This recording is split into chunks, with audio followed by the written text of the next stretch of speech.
Coucou les loulous, on est jeudi et qui dit jeudi dit nouvelle vidéo. On va parler d'un sujet qui est beaucoup revenu dans mes DM après ma vidéo sur le harcèlement scolaire. Comment j'ai fait pour regagner confiance en moi et pour entre guillemets glow up. Je précise tout de suite avant de commencer que ce que je vais vous donner comme conseil dans cette vidéo, c'est des conseils que moi j'ai suivis mais qui ne conviennent pas à tout le monde. C'est ma propre expérience personnelle, j'espère que ça pourra vous aider, mais c'est pas non plus la science infuse, j'ai pas réponse à tout.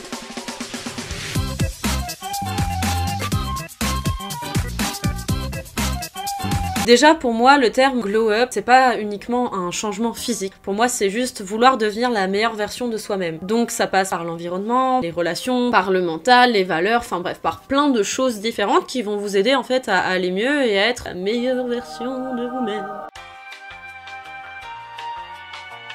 Vous le savez, grâce à ma vidéo d'il y a 2 semaines, j'ai été harcelée pendant 4 ans au collège, c'était une période qui était super compliquée parce qu'en plus c'était uniquement basé sur du physique. Suite à ça, j'ai fait beaucoup de dysmorphie qui a donné lieu à des TCA que j'avais banalisés parce que pour moi les TCA c'était uniquement soit on est très très maigre à en être malade, soit on est en train de vomir tout le temps et d'être boulimique. Je ne connaissais pas l'hyperphagie, sauf que j'en suis atteinte. Ce qui a donné comme cercle vicieux que je mangeais pas pendant plusieurs jours parce que j'étais stressée ou que j'avais pas le temps ou juste que j'étais un peu contente d'arriver à sauter un repas. Derrière j'avais super faim donc du coup je contrôlais pas ma faim, je mangeais beaucoup. Ou alors il suffisait que j'ai un stress, quelque chose qui me mette dans un état pas bien pour que j'ai envie de me nourrir alors que j'avais pas vraiment faim, en gros je voulais juste me remplir quoi. C'était assez compulsif et aujourd'hui ça va vraiment mieux, même si des fois encore aujourd'hui à cause de certaines phases de stress je peux avoir un peu ce genre de tendance mais beaucoup plus atténuée qu'avant. Le problème c'est qu'à cause de ça j'avais beaucoup de yo-yo avec mon poids, j'ai toujours été sportive, du coup quand je voyais que je commençais à avoir du gras, je commençais à paniquer donc je mangeais plus, enfin c'était hyper malsain. Ça c'était pour la partie physique, mais pour la partie psychique c'était pas vraiment mieux parce que vu que je me supportais plus moi-même, qu'on avait passé 4 ans à m'expliquer que mon comportement n'allait pas et qu'en fait j'étais insignifiante, j'ai passé mon temps à prendre d'autres personnes pour modèle et à essayer de leur ressembler. Alors ça peut être aussi lié au trouble borderline et tout le côté favori de personne dont on parlera dans une autre vidéo, mais je pense qu'il y avait aussi beaucoup de je préfère être n'importe qui que être moi-même parce que si je suis moi-même ça ne va pas et je ne suis pas acceptée socialement. Mais c'était vraiment pas sain. Un autre problème que j'avais aussi c'est que j'étais vachement en boucle sur des choses que j'avais vécues et que je vivais plus vraiment dans le moment présent. Du coup je passais mon temps à être en position de victime et à me lamenter sur ce que j'avais vécu et sur le fait que j'étais jamais assez, de toute façon j'étais pas belle, que de toute façon j'étais inintéressante. Et tout ce que j'entreprenais ou que je voulais entreprendre, bah ça me paraissait trop dur, que ce soit le sport, avoir des vraies passions ou créer des vrais projets professionnels. En fait, j'avais l'impression que dans tous les cas, j'allais jamais y arriver. Je partais défaitiste et c'est clairement ça qui me faisait faux bon quoi. Oh my god. Parce qu'en fait, on avait tellement passé la plupart de mon enfance à m'expliquer que tu veux aller en art, mais pourquoi tu gâches ton potentiel, tu devrais aller en scientifique ou en polytechnique, de toute façon tu trouveras pas de travail, tu veux créer une auto-entreprise, mais attends mais c'est super dangereux, comment tu vas faire pour ta retraite, et t'es sûr que tu vas trouver des clients et que tu vas t'en sortir, tu vas pas finir serveur, t'es sûr que tu veux t'habiller ou te maquiller comme ça, parce qu'on va t'emmerder dans la rue, enfin bref, on me mettait des barrières limitantes tout le temps dans ma tête, que ce soit ma famille, des amis qui étaient en fait pas très sains, et au final je les écoutais, je me disais ouais ils ont raison en fait, je peux pas le faire, juste parce qu'on m'avait dit que je pouvais pas. À force de vouloir plaire à tout le monde et de passer mon temps à satisfaire les autres plutôt qu'à me satisfaire moi, ça a fini par faire tout l'inverse. Parce que j'étais la bonne pote, la bonne scie chez qui tout le monde allait se confier quand ça allait pas, j'étais toujours là pour les gens, j'étais hyper loyale, je donnais peut-être aux mauvaises personnes, je leur donnais de l'importance, du temps, du crédit, alors qu'ils en valaient pas forcément la peine. Et le souci c'est que quand je me suis vraiment pris le retour de bâton de mes traumas dans la gueule, dans une dépression très profonde, j'ai eu plus personne autour de moi. Bah oui vous comprenez, j'étais plus drôle, j'étais plus une oreille attentive tout le temps, et en fait ça les faisait chier d'écouter mes problèmes.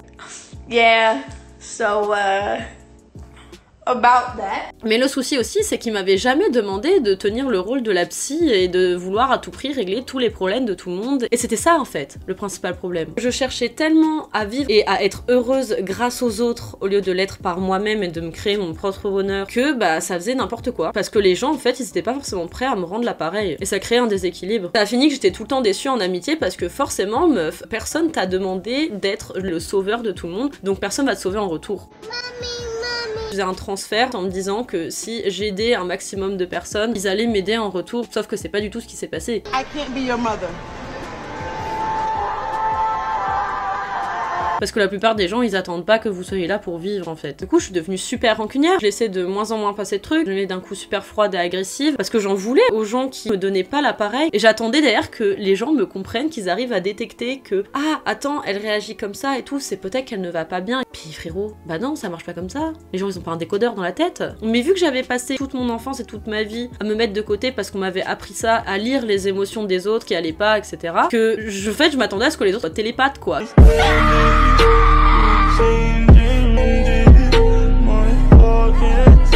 Et le déclic, ça a été quand je pense, pour moi, eu la plus grosse trahison amicale que je pouvais avoir. Bon, à part l'autre folasse là du collège dont je vous ai parlé, là on parle quand même de vie un peu plus adulte où j'avais 18-19 ans. J'avais un meilleur ami et c'était quelqu'un qui allait pas très bien parce qu'il plaçait l'amour sur un plan très important dans sa vie, que depuis qu'il était séparé de sa copine, ça allait pas du tout. Il avait des super longues discussions où il nous disait qu'il allait pas bien, il avait des remises en doute professionnelles, etc. Et j'essayais de vachement l'aider par rapport à ça, de vachement discuter avec lui. Enfin bref, c'est quelqu'un que j'ai beaucoup aidé et en fait, un jour, ça allait plus. Moi j'arrivais plus à être la psy. Je devenais, et ça c'est ma faute, je devenais des fois assez piquante dans mes blagues parce que j'en avais marre qu'on se concentre sur lui, parce que ça allait pas bien non plus de mon côté. J'avais pas l'impression d'être écoutée ou aidée.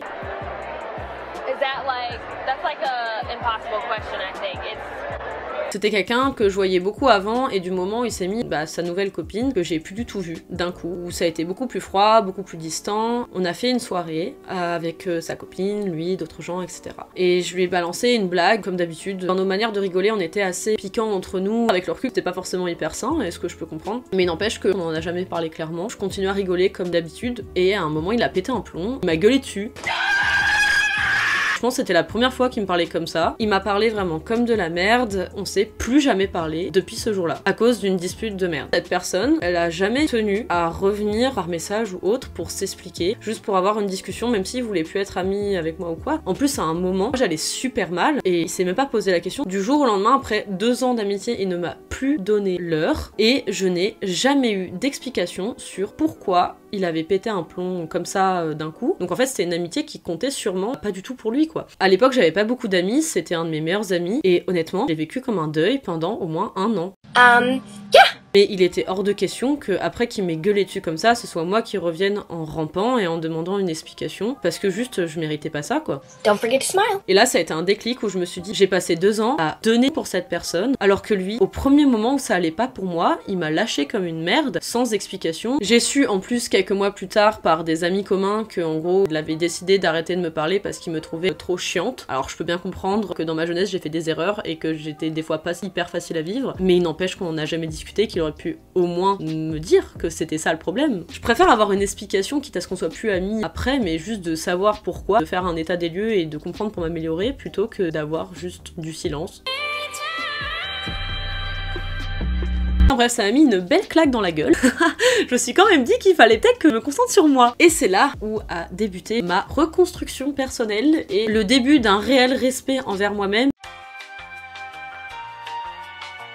Premièrement, j'ai rééquilibré la balance moi, les autres. C'est-à-dire accepter de moins sortir avec ses potes, de ne pas tout donner pour les autres et de garder un peu de temps pour soi, que ce soit pour avoir des projets personnels, des passions, pour profiter de sa famille, ou juste de temps avec soi-même et apprendre à s'apprécier et apprécier sa propre présence. Parce que si vous arrive un truc comme moi il m'est arrivé et que vous vous retrouvez du jour au lendemain tout seul, vous serez bien content d'avoir appris à vivre avec vous-même avant. I'm at the blow.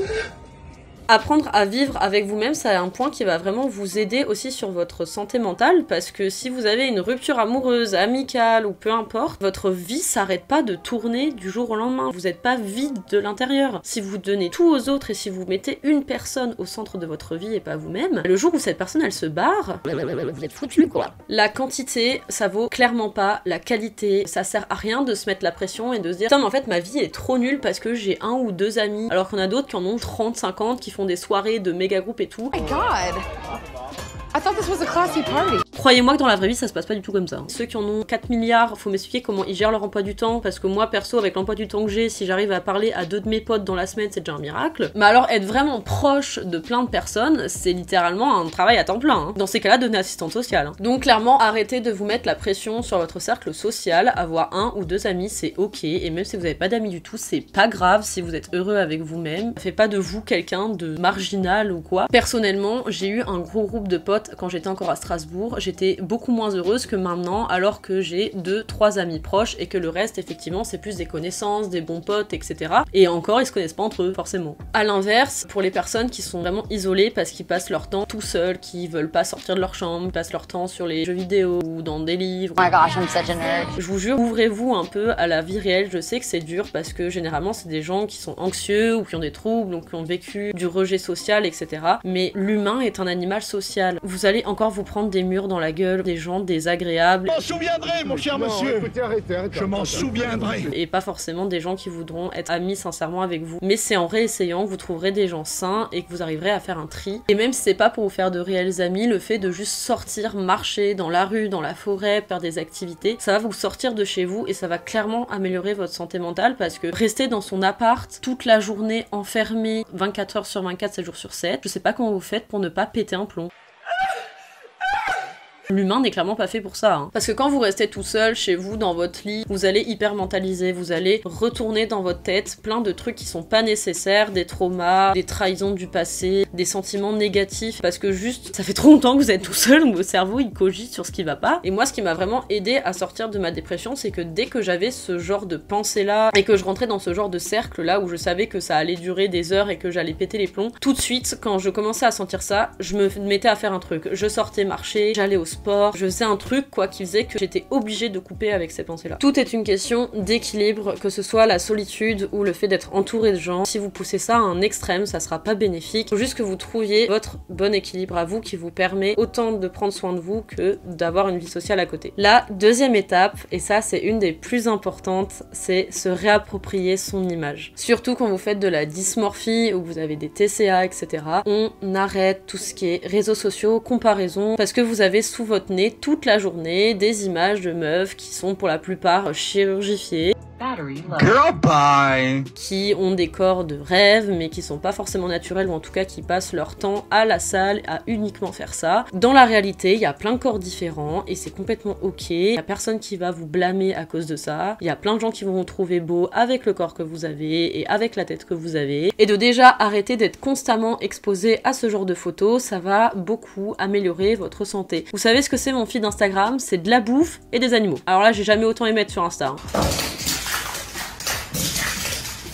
Pareil, que ce soit pour votre style vestimentaire, make-up, coiffure, etc. Ça sert à rien d'essayer de vous calquer sur des tendances, à part être constamment frustré parce que vous êtes forcément pas assez riche pour acheter les dernières sorties de collection toutes les 2 semaines vu la fast fashion qu'on a. Essayez de trouver votre propre style, des fringues dans lesquelles vous vous sentez confortable et que en même temps vous avez envie de porter parce que vous les trouvez jolies. Essayez les friperies, de faire des moodboards par exemple sur Pinterest, des associations d'idées avec des trucs tout bêtes. Pour le make-up, que ce soit voyant, pas voyant, on s'en fout. Vu que j'étais un garçon manqué, on m'a toujours dit t'es beaucoup maquillée, je préfère au naturel. Je l'ai entendu 4 milliards de fois. Et ben si j'ai envie de me maquiller comme une voiture volée, je me maquille comme une voiture volée.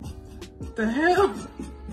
Et j'en ai rien à foutre. Sur un instant T, j'avais envie, je me sens jolie. Tant que moi je me sens bien, ça me va. A l'inverse, si vous êtes mal à l'aise avec ça, ça sert à rien de vous forcer à vous maquiller des tonnes et des tonnes, alors qu'en fait vous vous préférez au naturel. Une fille qui se maquille pas, c'est ok. Comme un homme qui se maquille, c'est pareil, c'est ok. D'un point de vue corporel, je suis pas hyper fan de tout le côté body positive. Je vous explique pourquoi avant que je me fasse incendier dans les commentaires. Pour moi, le body positive, c'est cool quand on se dit que notre corps, si on veut l'accepter, on a le droit. Avoir des rondeurs, on a le droit. Être mince, on a le droit. Il n'y a pas de codes sociaux pour être beau ou belle, qu'il n'y a pas de corps parfait, ça c'est génial. Par contre, partir du principe que maintenant qu'on est en 2023, coûte que coûte, une personne qui a des rondeurs doit les accepter, même si elle se sent mal à l'aise dans son corps et qu'elle n'a pas le droit de complexer là-dessus, je suis pas d'accord. Comme une personne qui se trouve trop mince n'a pas le droit de complexer là-dessus parce que Ce sera pour le standard de beauté, donc tu vas pas le plaindre. ça c'est non. Donc là vous avez deux solutions. Soit vous partez du principe que vous avez envie de faire un travail mental sur votre perception avec votre corps, vous vous sentez capable d'accepter votre corps tel qu'il est, d'apprendre à l'aimer, de le mettre en avant, peu importe la manière, et il y a plein de gens qui ont encore du mal à le faire, donc c'est cool si vous arrivez à faire ce travail-là. Après, si c'est vraiment un complexe, votre physique, et que vous n'arrivez pas à passer au-dessus, que peu importe le travail mental que vous faites dessus, en fait vous n'arrivez pas, vous avez aussi le droit de changer, vous mettre à faire du sport, de changer de make-up, de changer de style vestimentaire, de changer votre hygiène de vie, peu importe ce que les gens disent autour, tant que c'est pour vous et que vous ça vous plaît, on s'en fout. Les délires de C'est pas trop ton style, je pensais que ton style c'était plutôt ça. ça dégage, T'es sûr pour ce make-up parce que t'es pas trop ce style de fille d'habitude. ça dégage. Voilà, tout ce genre de remarques, de toute façon vous allez vous les prendre, que ce soit votre collègue, votre pote de classe, votre mère, n'importe qui, on s'en fout. Next. L'important est de vous définir vous-même et pas de laisser les autres vous définir. Moi si je devais laisser les autres me définir, aujourd'hui je serais encore en train de m'habiller hyper mascu tout le temps parce que j'ai pas le droit de porter des fringues féminines parce que c'est pas mon style. Aujourd'hui j'aurais continué à me lisser les cheveux parce que Oh mais quand même les cheveux lisses, ça t'a... je pourrais pas porter mes lunettes parce que Ah non, là je te préfère ça. écoutez, on en a rien à foutre de votre avis, gardez-le pour vous. Ça va rejoindre l'étape d'après qui est savoir bien s'entourer. Si vous entendez ce genre de phrase, c'est clairement pas normal et va falloir que vous commenciez à faire un tri dans votre entourage. Parce que votre santé mentale et votre perception de vous-même, elle vient aussi vachement de votre environnement, d'avec qui vous traînez, de comment on vous parle chez vous, vos amis, de votre famille. Généralement, quand des gens commencent à essayer de changer, ils doivent faire un gros tri dans leurs amitiés et dans leurs relations sociales parce qu'en fait, ils se rendent compte que s'ils écoutent leur soi profond, il y a plein de gens qui sont pas du tout en accord avec leurs valeurs et avec leur eux profond dans leur entourage. Donc on fait un gros fuck à ceux qui vous tirent vers le bas, à ceux qui vous balancent des remarques toxiques toute la journée, même si c'est votre pote de maternelle et que ça fait 20 ans que vous êtes potes, ça donne pas une excuse pour être des vrais bâtards avec leurs amis et pour ne pas prendre en compte leurs sentiments ou ne pas être bienveillant. Entourez-vous d'amis bienveillants, d'amis qui sont compréhensifs, qui sont dans la même vibe que vous, qui ont les mêmes envies. Moi, j'ai gagné de l'ambition du moment où je me suis entourée de gens ambitieux, passionnés par plein de trucs, alors qu'avant, j'étais morte de l'intérieur. L'étape 4, c'est savoir se fixer des objectifs personnels. Apprenez, cultivez-vous, définissez les endroits où vous avez envie de vous améliorer, que ce soit des passions personnelles, projets professionnels. Ça va vous aider à avoir des objectifs personnels et à juste avoir une consistance dans votre vie. L'humain, il a besoin de sens et on est un des seuls animaux sur Terre à savoir qu'on va mourir un jour ou l'autre et à être conscient de notre propre mort. Et du coup, on passe toute notre vie à essayer de meubler entre le point naissance et le point mort pour essayer d'oublier cette merde. Ce qui fait qu'en fait, quand vous êtes tout seul ou que vous n'êtes pas entouré de vos amis ou de votre famille, en fait, souvent vous vous retrouvez dans des schémas négatifs parce que vous avez des pensées pas faux folles et que vous n'avez pas d'objectif dans votre vie à part de vous nourrir des autres. Pour les TDAH, je vous conseille d'avoir 2 ou 3 projets en même temps parce qu'on se sait faire un projet à la fois, ça va pas marcher parce qu'on va se désintéresser au bout de 40 secondes, mais essayez de vous garder 1 ou 2 heures dans la journée pour travailler sur des projets perso, que ce soit du dessin, du piano, quelque chose qui vous fait envie et qui vous met bien. Moi perso, j'ai appris des langues, j'ai fait du piano, j'ai fait du sport, etc. Il y a plein de manières différentes d'accéder à ça. Et vraiment, ça va vous permettre de sortir de la routine métro, boulot, dodo où vous avez envie de vous tirer une balle. C'est ça qui va faire en sorte que vous vous sentiez moins banal parce que vous développez des compétences et vous développez juste des centres d'intérêt en fait. C'est en apprenant à connaître vos centres d'intérêt aussi que vous allez vous entourer de personnes qui vous correspondent, de ce fait avoir un environnement assez sain et où vous n'avez pas l'impression de jouer un rôle ou de mettre un masque. La dernière étape qui est aussi très importante, c'est de savoir prendre du recul et de savourer ses victoires. Quand j'ai commencé à mettre en place un peu tout ça, ça allait un peu mieux, mais j'avais encore beaucoup de mal à sortir de mes pensées intrusives de je suis trop banale, je suis inintéressante, et rapidement j'ai eu une impression de stagnation, que même si je faisais tous ces efforts là, ça avait pas changé tellement de choses dans ma vie et comment j'étais mentalement. Sauf qu'en fait, on est tellement dur avec nous-mêmes tout le temps, surtout quand on n'a pas confiance en nous, qu'on se rend pas compte qu'on fait des efforts de ce qu'on a déjà parcouru. Parce que un vrai changement, ça prend du temps. Moi, ça fait 5 ans que j'ai commencé ce processus-là, je pense qu'aujourd'hui, je l'ai toujours pas terminé et je continue de travailler sur plein de trucs et je pense que c'est même le travail d'une vie en fait. Donc faut faire attention au surmenage et être clément quand même avec soi-même. Je pense que vous seriez pas aussi exigeant si c'était une autre personne que vous-même. Essayez de prendre toutes vos attentes envers vous-même, de le transvaser à quelqu'un d'autre, mais vous seriez là en mode mais ma pauvre, genre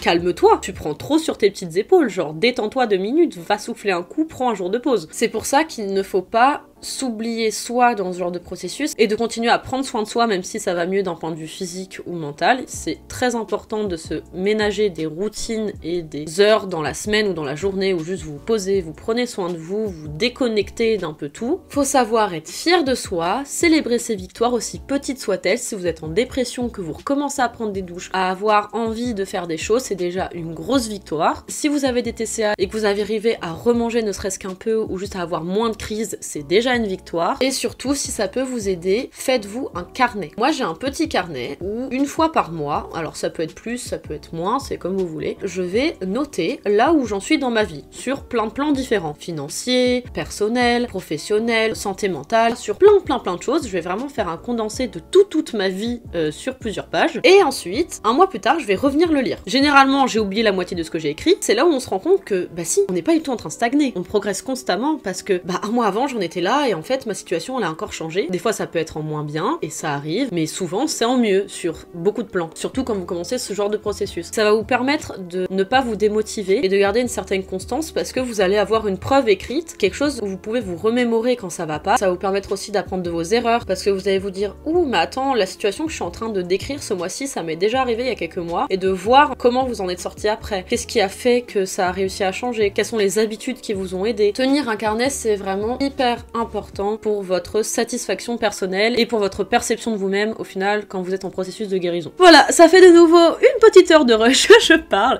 Heureusement que la magie du montage existe. J'espère que cette vidéo vous aura plu et vous aura été utile. N'hésitez pas en commentaire à me faire part de vos points de vue, de comment vous vous sentez à l'heure actuelle. Ça se trouve, ça peut aussi vous servir. Vous écrivez comment vous êtes d'un point de vue actuel et dans un mois vous revenez voir votre commentaire dès que ça aura évolué. N'hésitez pas aussi à partager votre témoignage, peu importe où vous en êtes dans votre processus de guérison, ce qui est le plus dur pour vous, ce qui vous aide, vos petits tips. Comme ça va pouvoir aider un maximum de personnes et on va pouvoir faire un truc hyper complet tous ensemble. Bien évidemment, on reste sur la bienveillance et l'ouverture d'esprit, s'il vous plaît. Moi, je vous fais des gros bisous et on se retrouve la semaine prochaine, jeudi 17h30, pour une nouvelle vidéo. Bisous!